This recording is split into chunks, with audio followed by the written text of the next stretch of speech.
Described here is the proper use of a special DNA collection kit specifically used for genetic testing.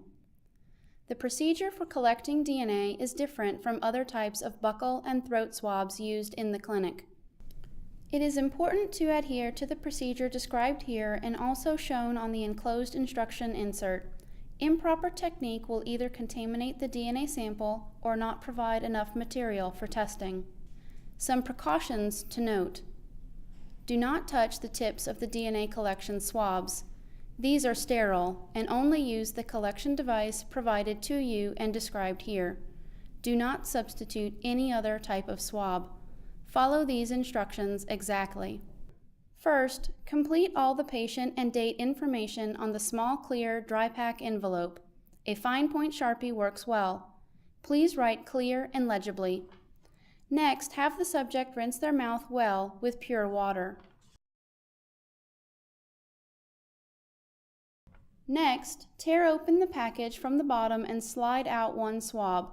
Hold it by its plastic shaft. Remember, do not touch the DNA collection swab tip.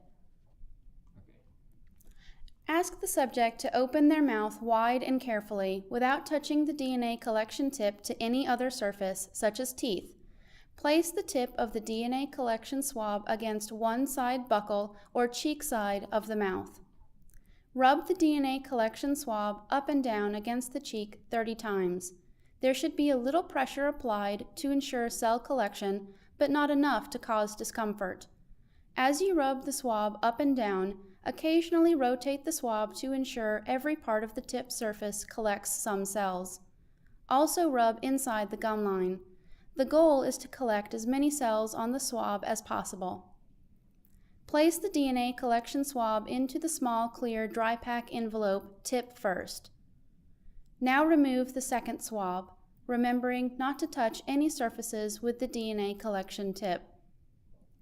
Rub the DNA collection swab up and down against the other inner side of the cheek 30 times, rotating the tip occasionally as you did before.